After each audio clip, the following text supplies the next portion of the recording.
Irmãos, hoje a gente começa o estudo, a reflexão do segundo livro dos Reis, né? Terminamos semana passada primeiro Reis, e hoje a gente está começando aí a refletir a respeito desse segundo livro dos Reis. E o capítulo que foi nos dado, né, a oportunidade de conversar com os irmãos nessa noite, é o capítulo de número 1. Você pode deixá-lo aberto na sua Bíblia, para que a gente possa caminhar um pouco com esse texto nessa noite. Mas eu preciso, antes de mais nada, fazer uma retrospectiva a respeito de tudo aquilo que já foi falado aqui, né? Até porque, muito embora esse livro esteja dividido hoje, mas ele já foi um rolo só, né? Hoje está dividido em primeiro Reis, segundo Reis, mas já foi somente um rolo, né? Ou um livro só, vamos dizer assim. E quando a gente pega esse livro, após a morte de Salomão, a gente percebe, e isso foi falado aqui, foi retratado, foi ensinado para a igreja, quando Salomão morre, o reino ele é dividido. E nós temos o reino do norte, Israel, cuja capital ficava em Samaria, e o reino do sul em Judá, e a capital em Jerusalém, onde estava o templo. Então, após a morte de Salomão, esse reino, que era um reino único, que foi praticamente construído através de Davi, que foi edificado através de Davi, ele é dividido. Tem umas coisas muito interessantes a respeito desse livro, eu ainda estou falando de primeiro Reis, que os 19 reis do reinado do norte, todos eles foram reis ruins, cruéis. Todos esses reis foram reis terríveis. Já os 20 reis de Judá, tão somente 8 foram reis bons. Os demais reis também que não andaram segundo os conselhos ou segundo o caminho do Senhor. E é interessante que quando inclusive, fui eu que trouxe, não me falha a memória, essa reflexão, quando Davi ele passa o reinado para o seu filho Salomão, no capítulo 2 de 1 Reis, no verso de número 3, ele vai dar uma instrução a Salomão. E ele vai dizer exatamente o seguinte para o seu filho: e guarda a ordenança do Senhor teu Deus para andares nos seus caminhos e para guardares os seus estatutos e os seus mandamentos e os seus juízos e os seus testemunhos, como está escrito na lei de Moisés, para que prosperes em tudo o quanto fizeres e para onde quer que fores. É claro que Davi estava falando isso para o seu filho Salomão. Mas vamos dizer, esse conselho, ele deveria ter ecoado para todos os outros reis que viriam depois de Salomão. Mas esse conselho não ecoou no coração desses homens. Não ecoou, eles não ouviram. Davi também não tirou isso de lugar nenhum ou tirou isso da sua cabeça. Ele estava fazendo menção a Deuteronômio 29, verso de número 9, quando o texto orienta a que todos os filhos de Deus olhem, observem e pratiquem a lei do Senhor e pratiquem a palavra do Senhor. Mas o que eu acho mais interessante que, de tudo isso que eu tenho falado a título de introdução nessa noite, esses reis ou esses reinados, eles também tiveram uma marca muito interessante. E que marca foi essa? Eu até tentei contar quantas vezes essa expressão foi dita, tanto em 1 Reis quanto em 2 Reis. Mas não deu tempo. Ainda vou parar, ainda vou contar. Mas o que eu acho interessante é que quando falava-se a respeito desses reis, ou da atitude desses reis, tinha uma expressão muito interessante que dizia o seguinte: fez o que era mal aos olhos do Senhor, andando no caminho de.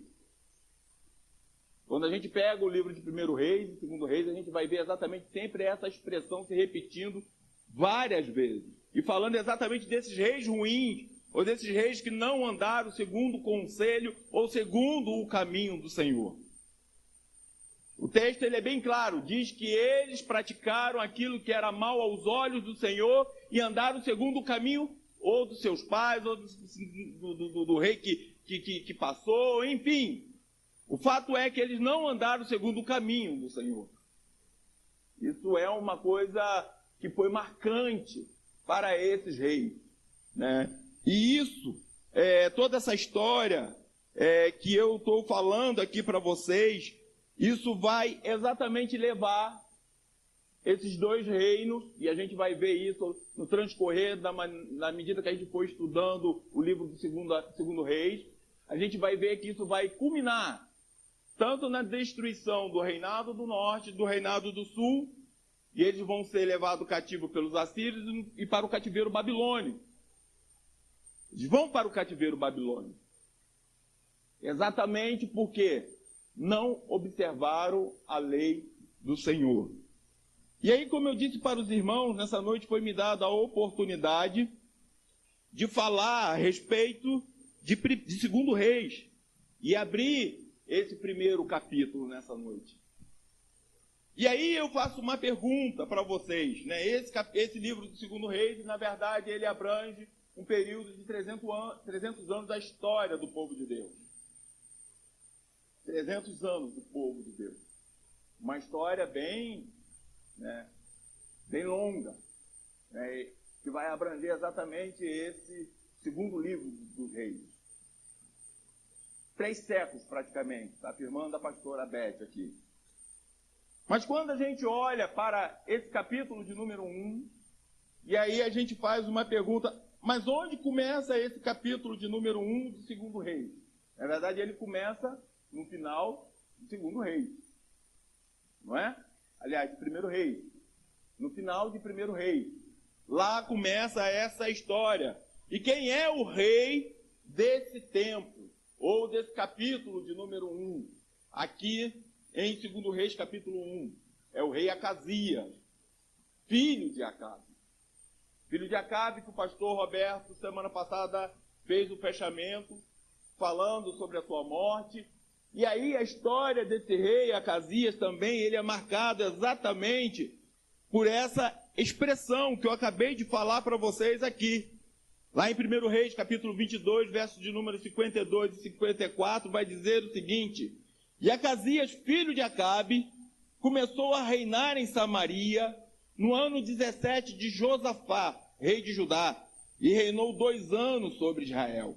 E fez o que era mal aos olhos do Senhor, porque andou nos caminhos de seu pai, como também nos caminhos de sua mãe, e nos caminhos de Jeroboão, filho de Nebate, que fez pecar Israel, e serviu a Baal, e se inclinou diante dele, e indignou ao Senhor, Deus de Israel, conforme tudo quanto fizera seu pai. Então esse capítulo de número 1, ele começa exatamente no final de Primeiro Reis. E aí quando a gente olha para essa questão a respeito do filho de Acabe, o rei Acasias, né? E aí a gente faz a seguinte pergunta: mas o que exatamente fez esse rei? Bom, o livro já começa dizendo que ele andou segundo o caminho de seu pai e o caminho de sua mãe, e fez o que era mal aos olhos do Senhor. É bem interessante, irmãos, que quando a gente olha esse livro dos reis e alguns textos, algumas referências, o grande problema desse povo da época era a idolatria, não é? Inclusive ao bezerro de ouro. Eu também não tive tempo de fazer essa contagem, mas se a irmã Beth souber, alguns irmãos aí me ajudam. Mas o culto ao bezerro de ouro, ele começa exatamente no pé do Monte Sinai e vai terminar tão somente no cativeiro babilônico. É muito tempo. Se eu estou falando para vocês que só Segundo Reis já abrange um período de 300 anos, 3 séculos de história, vocês imaginem quanto tempo esse povo persistiu em andar num caminho que era mal aos olhos do Senhor. E aí o rei Acasias, que nesse capítulo 1, filho de Acabe, né, eu fiz uma pergunta para vocês nessa noite, mas o que fez o rei Acasias? Num belo dia esse homem estava lá no seu palácio, olhando pela janela, eu não sei o que ele arruma, escorrega e cai, se machuca, fica enfermo, e ao cair, fica gravemente ferido, ele dá ordem aos seus criados.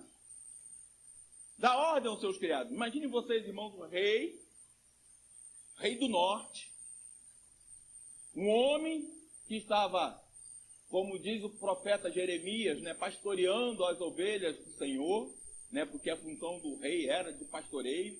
Hoje a gente entende a função do pastor como pastor de igreja, mas o profeta Jeremias, geralmente, quando vai falar das ovelhas do Senhor que estava como sem pastor, estava falando sobre a liderança, inclusive da liderança real.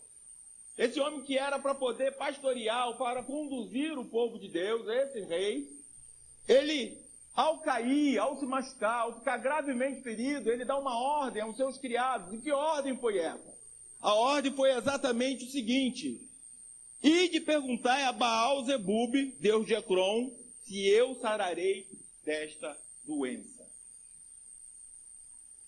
O rei do norte, que deveria dar o exemplo de buscar ao Senhor, está num momento de dificuldade, no momento em que ele está ferido, ele olha para os seus criados e fala da seguinte forma: ide a Baal-zebub, o deus de Ecrom, e vai lá e pergunta se eu vou sarar dessa doença, ou desses ferimentos que eu me encontro, que eu adquiri com esta queda.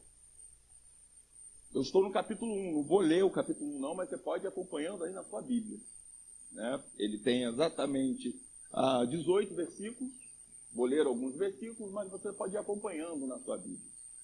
E a narrativa bíblica nesse capítulo de número 1 vai dizer o seguinte: que quando ele fala isso, o anjo do Senhor vai até o profeta Elias. E quando chega o profeta Elias, o anjo do Senhor diz para o profeta Elias da seguinte forma: vai até o encontro dos mensageiros de Acasias e pergunte para ele: porventura não há Deus em Israel para ir de consultar Baal-zebub? E diga a Acasias que ele não vai descer ou pôr os pés no chão da cama onde ele está. Ou seja, ele vai morrer. Ele está acamado, está deitado, está gravemente ferido, e por conta exatamente desta idolatria, por conta deste pecado dele, ele não vai pôr os seus pés no chão. Ele vai morrer. E aí os criados de Acasias, eles nem chegam lá ao destino dele. Retornam para o lugar de onde vieram, encontram o rei Acasias. O rei Acasias olha para eles e pergunta o que houve. E eles dizem para o rei Acasias: olha, nós encontramos um homem, um profeta, e ele disse que o negócio não vai ficar bom para o seu lado, não. Você vai morrer. Desse ferimento você não vai escapar. Você vai morrer. E aí o rei Acasias pergunta: tá, mas como é que era esse homem? Me dê a descrição desse homem. Olha, era um homem que estava vestido de pele, estava com seus lombos cingidos, tinha um couro, uma cinta de couro. Aí o rei Acasias: já sei quem é, o profeta Elias. Só faltou falar igual o seu pai, o perturbador de Israel. Só faltou falar isso. Já sei de quem vocês estão falando. É o profeta Elias. Vou fazer o seguinte: vou mandar um destacamento com 50 soldados e um capitão para buscar esse profeta e ele falar sobre isso para mim. E aí vai o primeiro destacamento. Um capitão e 50 homens. E o profeta Elias lá no monte olha para aquele capitão e para aqueles 50 homens. O capitão olha para o profeta Elias e diz da seguinte forma: desce, porque o rei quer falar com você. Desce, homem de Deus, porque o rei quer falar com você. E aí o profeta Elias vira lá para aquele capitão e para aqueles 50 homens: ora, se eu sou homem de Deus, que desça fogo do céu. O profeta Elias era bem pentecostal, irmão? Ele gostava bem de fogo. O histórico de fogo da vida dele era fogo no altar, era fogo, quando era fogo agora. O homem era o homem de fogo. A pastora Beth falou assim: amém, Jesus, nós precisamos de gente assim. Amém. E eu também quero ser assim. Então o profeta Elias olha e fala da seguinte forma: que desça fogo do céu se eu sou o homem de Deus. E aquele fogo desce e queima aquele primeiro destacamento militar. Mas o rei Acasias manda um segundo grupo. E esse segundo grupo chega até lá diante do profeta Elias e olha: homem de Deus, desce daí porque o rei quer falar contigo. E aí ele repete: se eu sou homem de Deus, então que desça fogo do céu. E queimou também aquele segundo grupo que foi até o profeta Elias. Não se contentando, o rei Acasias manda um terceiro grupo. Só que aí esse já foi mais esperto, né? Esse chegou tranquilinho diante do profeta Elias. Mas eu não vou mexer com esse homem. Um homem que manda fogo, descer fogo do céu, o fogo desce, consome tudo. Então eu vou chegar de maneira diferente.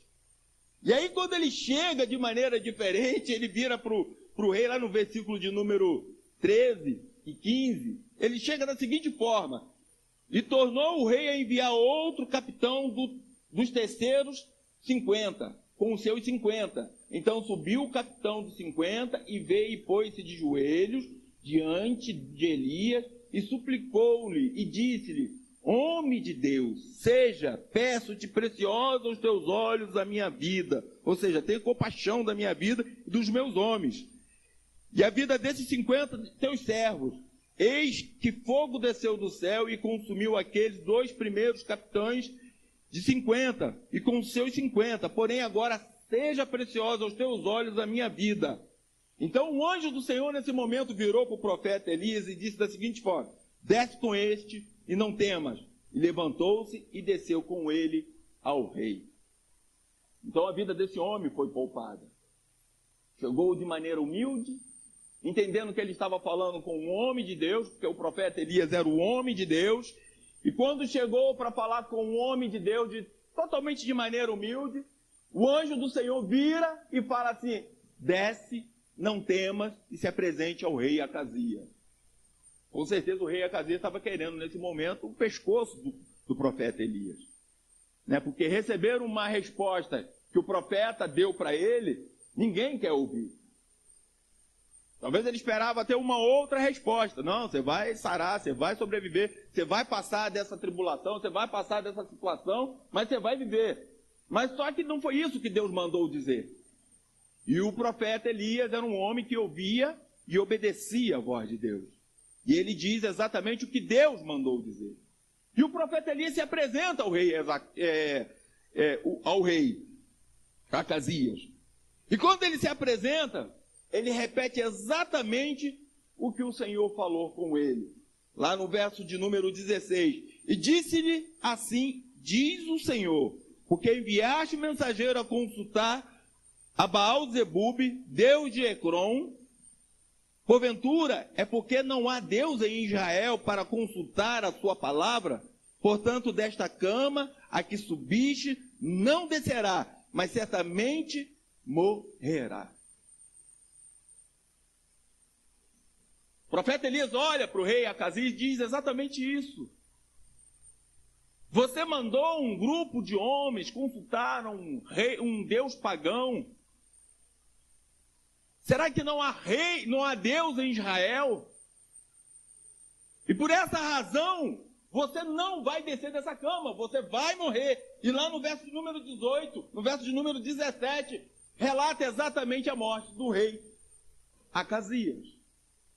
Cumpre-se então a palavra de Deus na vida daquele rei que andou segundo os caminhos de seu pai e de sua mãe. Irmãos, olhando esse texto aqui, né, e dando uma passagem por esse texto, eu preciso fazer 3 aplicações a respeito desse texto em nossa vida. 3 importantes aplicações que Deus colocou no meu coração, enquanto a gente orava, enquanto a gente buscava, a respeito desse texto. A primeira aplicação que a gente tira daqui, a primeira coisa que eu gostaria de falar nesta noite é sobre a reprodução de modelos, ou de modelos ruins, vamos dizer assim. Eu fiz questão de fazer uma narrativa a respeito de todo o livro de 1 Reis, inclusive parte do livro de 2 Reis, e dizer para vocês que todos esses reis que andaram fora do caminho do Senhor, existe uma expressão que fala da seguinte forma: e andou segundo ao caminho de seus pais. Então o que esses homens faziam e consequentemente fazia o povo de Deus fazer? Eles andavam por um caminho de pecado, reproduziam um caminho errado, ou reproduziam exatamente um exemplo errado. E aí, quando eu comecei a olhar para esse texto, comecei a olhar para essa expressão, eu comecei a pensar na minha vida, na nossa vida, na nossa experiência existencial, nisso que a gente vive e chamamos de vida, vida diária. Quantas coisas que às vezes a gente reproduz, inclusive pecados dos nossos próprios pais. Que era isso que acontecia naquela época, não era? Estavam reproduzindo o pecado dos seus pais, ou o pecado de outras pessoas que passaram antes deles. E aí eu me pus a pensar um pouco a esse respeito. Por que nós fazemos isso? Por que a gente sempre reproduz às vezes? E é uma coisa que eu geralmente fico meditando a respeito da minha vida. Eu gosto sempre de olhar para um espelho invisível à minha frente, para ver exatamente se eu estou reproduzindo modelos errados, modelos que ferem a santidade de Deus, modelos que ferem aquilo que Deus quer que eu seja. E modelos que eu vi, às vezes, até da minha família, dos meus parentes. Ou vai me dizer que um dia você talvez cometeu os mesmos erros que seus pais cometeram? Vai me dizer que um dia você nunca fez aquilo que talvez um avô ou uma avó sua fez? Mas a grande pergunta é por que nós fazemos isso? Lá no capítulo 5 de Gênesis, tem uma expressão muito interessante. Logo no verso de número 1, tem como botar aí para mim, ó? No verso de número 1, vai falar a respeito da descendência de Adão. E este é o livro da geração de Adão. E este é o livro das gerações de Adão. No dia em que Deus criou o homem, a semelhança de Deus o fez. O homem e a mulher os criou e os abençoou e chamou o seu nome Adão, no dia em que foram criados. E aí o verso de número 3, que é bem interessante. E Adão viveu 130 anos e gerou um filho conforme a sua, e pôs-lhe o nome de Sete. É claro que esse filho foi um presente de Deus para Adão. Mas eu acho interessante que o texto bíblico ele começa dizendo primeiramente que Deus gerou o homem segundo a sua imagem e semelhança, e nós temos a imagem e semelhança de Deus. Mas depois no verso número 3 vai dizer que Adão, esse homem, pós-queda, começa a gerar filhos segundo a sua imagem e sua semelhança. Inclusive Sete é segundo a sua imagem e a sua semelhança. E aí a gente vai entender uma expressão do apóstolo Paulo lá em Romanos, quando fala a respeito das duas humanidades, a humanidade em Adão e a humanidade em Cristo Jesus. A humanidade em Adão é uma humanidade que caminha para o pecado. É uma humanidade que faz tudo aquilo que não agrada os olhos de Deus. É uma humanidade que reproduz os modelos antigos. Quer seja os modelos da sua família, quer seja os modelos que você observa, por onde você passar. Mas essa é a humanidade em Adão. Já a humanidade em Cristo é uma nova criatura em Cristo Jesus. Isso nos deve levar a uma reflexão muito séria, meu irmão, minha irmã. Por que nos deve levar a uma reflexão muito séria? Porque a gente tem que fazer a seguinte pergunta: será que isso que eu estou fazendo hoje, será que isso que eu estou praticando hoje, será que isso tem agradado os olhos do meu Senhor? Ou eu somente estou reproduzindo modelos de pecado modelo de queda, modelo de destruição da minha própria vida.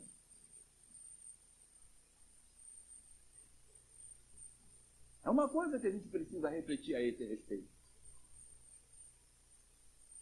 Precisamos parar e pensar. Como eu acabei de dizer para vocês, na minha frente tem um espelho. E todas as vezes que eu olho para esse espelho, eu pergunto para o Senhor, Senhor, então, quando é que eu vou ser sarado disso? Quando é que eu vou ser curado disso?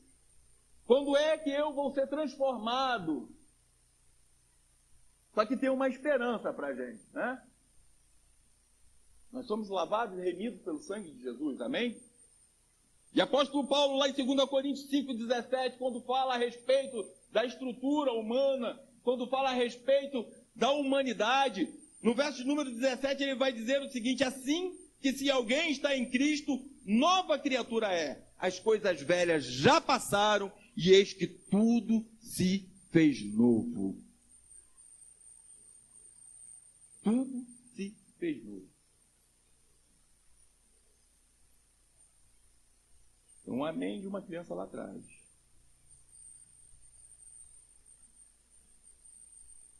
Aquele que está em Cristo Jesus, nova criatura é.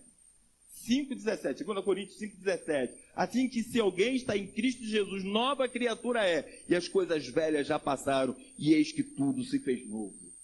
Chegou uma época, e é a época que nós estamos, de fazer coisas novas na presença do Senhor. Eu gosto muito dessa expressão do apóstolo Paulo, porque essa expressão, inclusive nesse texto, ele fala a esse respeito. Ele fala que um morreu por todos e logo todos morreram. Nesse mesmo texto. O que ele quer dizer com isso?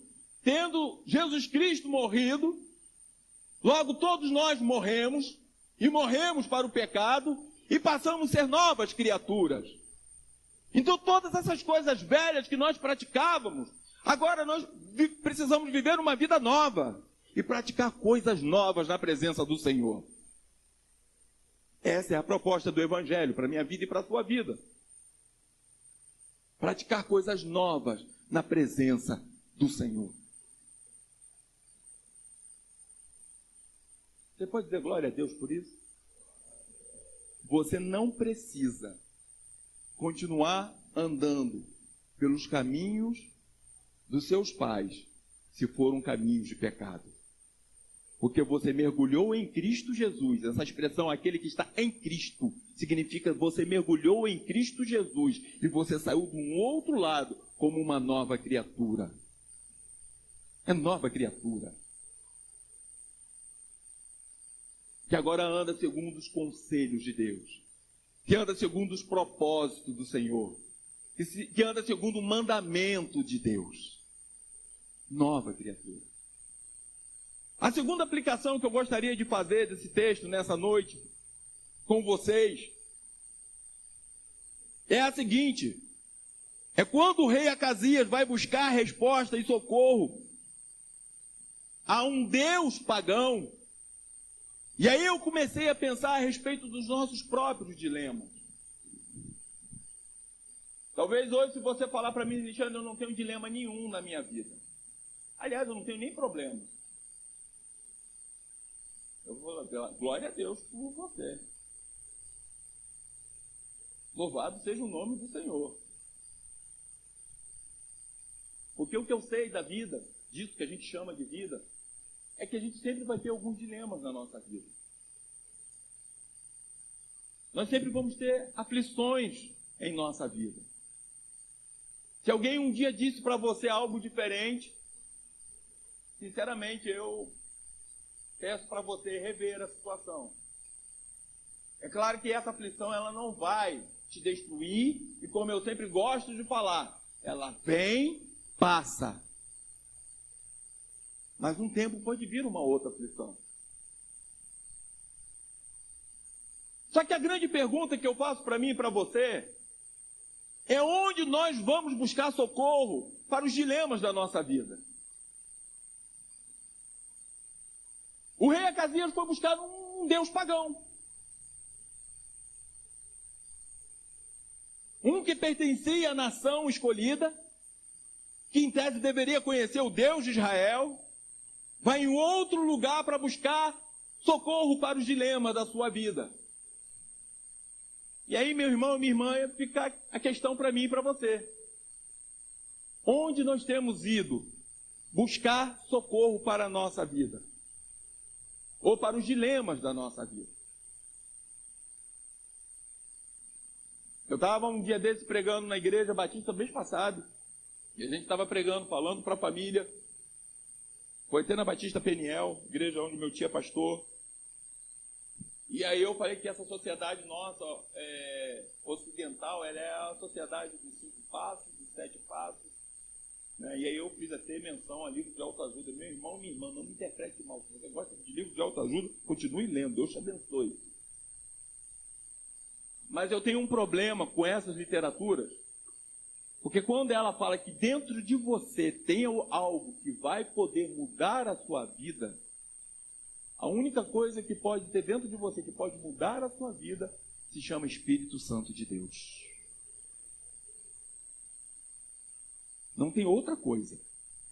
Se o Espírito Santo de Deus não habitar a minha vida, não habitar a sua vida, não há nada dentro de você que possa mudar o rumo da sua vida, a não ser o próprio Espírito Santo de Deus, porque nós somos totalmente dependentes de Deus. Algumas pessoas às vezes vão buscar socorro para a sua vida nessas literaturas. Outros vão buscar em amigos que não têm nem nada a ver com o reino de Deus e vão receber conselhos que não deveriam receber. Quantos de nós, às vezes, já não compartilhamos as nossas aflições para algumas pessoas? Pessoas que não comungam da nossa fé, não conhecem o nosso Deus e, de repente, dão totalmente um conselho totalmente errado. Um conselho que a gente nem deveria ouvir. Por quê? Porque eu fui buscar um conselho, eu fui buscar socorro, eu fui buscar um alívio para o dilema da minha vida num lugar errado. Num lugar errado. Só que você tem um lugar onde você pode buscar esse conselho, buscar esse socorro. E que lugar é esse? Se chama a presença de Deus. Se chama a presença de Deus. Quarta-feira passada, o pastor Justin estava aqui pregando, e eu confesso para vocês que a palavra dele marcou muito a minha vida. Há um tempo que eu já venho me cobrado a respeito de oração. Nós oramos, minha esposa está ali, sabe que eu oro. Tem procurado viver uma vida de oração. Mas naquela noite eu entendi que eu estava orando muito pouco, que eu precisava orar um pouco mais.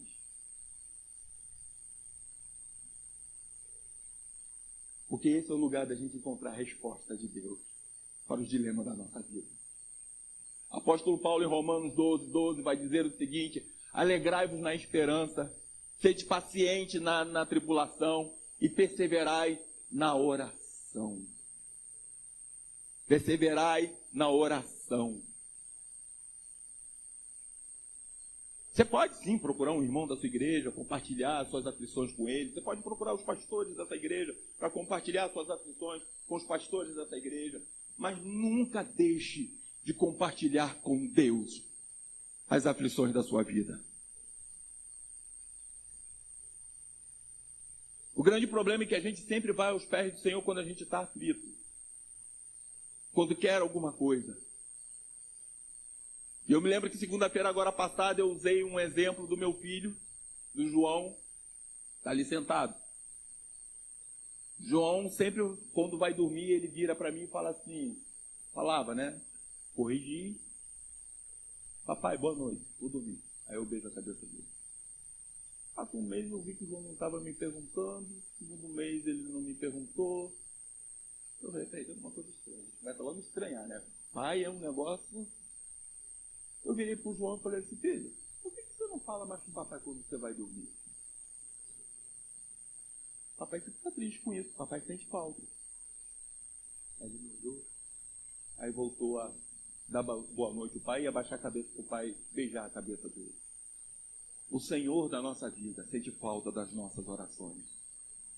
O nosso Pai sente falta quando a gente não vai até Ele para poder falar sobre as nossas tribulações. Muito embora Ele saiba, muito embora Ele conhece, muito embora Ele sabe o que está no meu coração e no seu coração, mas Ele sente falta de ouvir a minha voz e a sua voz como filho e filha dEle.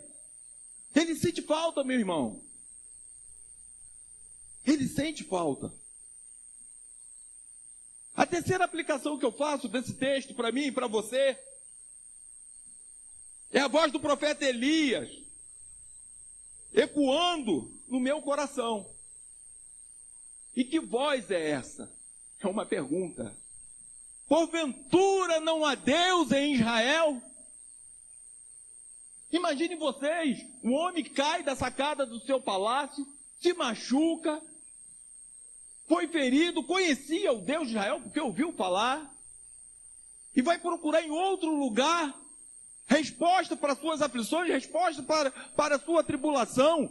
E aí Deus olha, manda um aviso para ele: porventura não há Deus em Israel? E a resposta é: há sim Deus em Israel. Há Deus em Israel.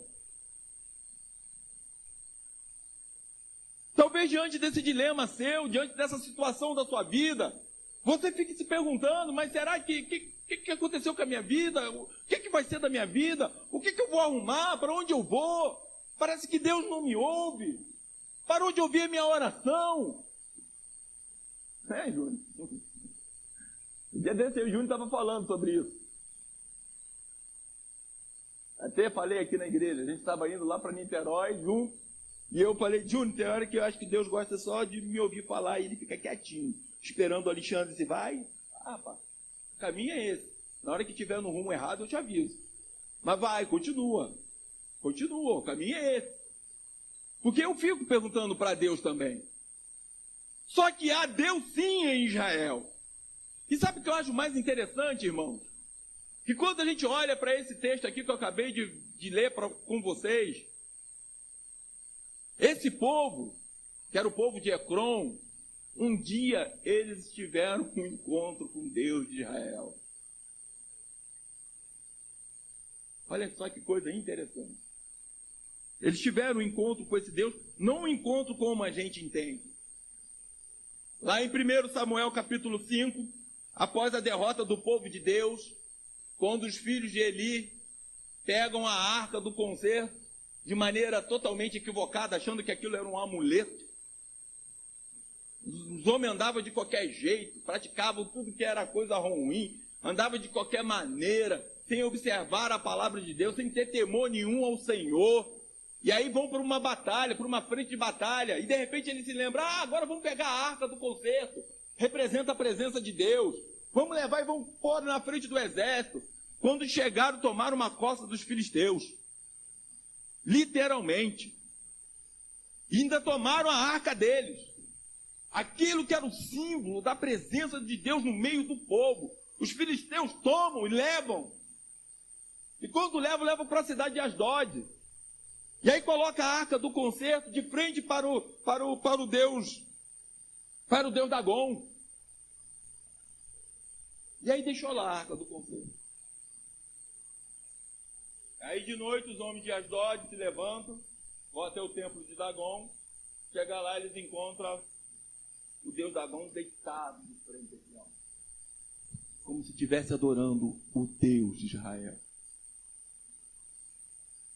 Que adorar mesmo, porque ainda há Deus em Israel.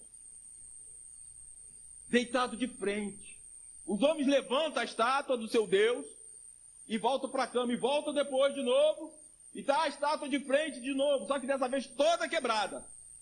E eles ficam apavorados, são cometidos de enfermidade. E aí os filisteus pegam aquela arca, dão uma volta na cidade de Gate. E aí, só de dar a volta naquela cidade, aqueles homens já ficaram atemorizados e enfermos. E para onde eles levam a arca? Leva a arca para a cidade de Ecrom.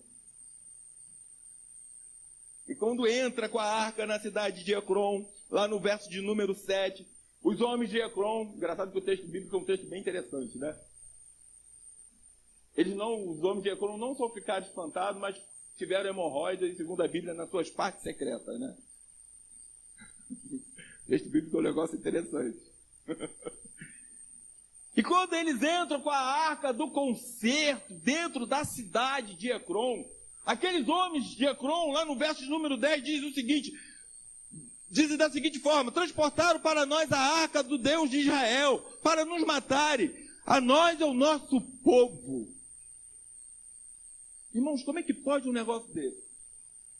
O rei Acazia manda fazer uma pergunta ao Deus de Ecrom, e tempos atrás, a arca do concerto que representava o Deus de Israel, a presença do Deus de Israel, entra na cidade de Ecrom e aqueles homens ficam com medo e manda tirar aquele negócio de lá. Aquele povo de Ecrom sabia que existia Deus em Israel. Os homens de Asdod sabiam que existia Deus em Israel. Os homens de Gade sabiam que existia Deus em Israel. E ainda hoje há Deus em Israel. Mas não tão somente Deus em Israel. Existe Deus aqui na igreja da Filadélfia. Existe o Deus do Alexandre, o Deus do Júnior, o Deus do povo de Deus. Ainda há Deus. E sempre haverá Deus. É uma pergunta, irmãos, que Deus faz para mim e para você. Diante da tribulação da vida, diante dessas circunstâncias que a gente passa, você está com medo de quê? Você está com temor de quê? Essa semana retrasada, eu tive uma experiência interessante. Eu quase morri em dezembro, os irmãos souberam disso.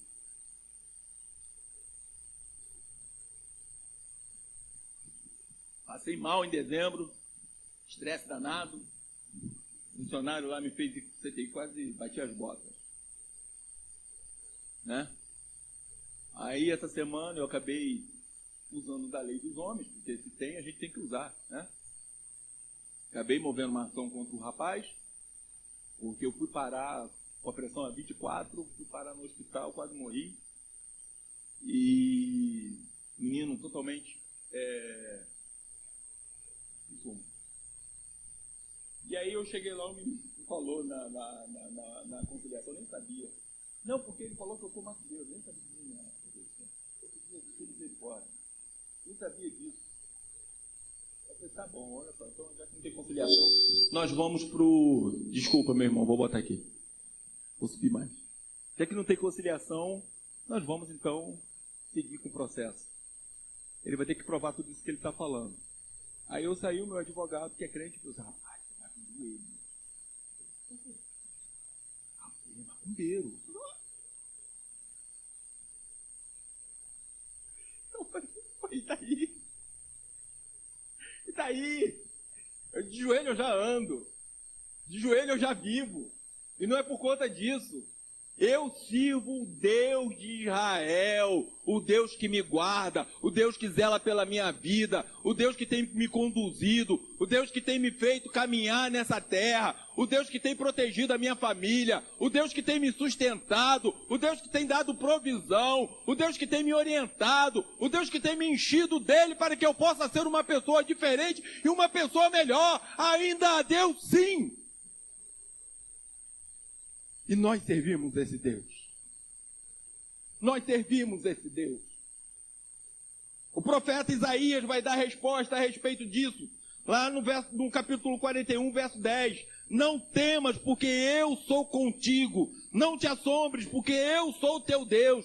Eu te fortaleço e te ajudo e te sustento com a destra da minha justiça.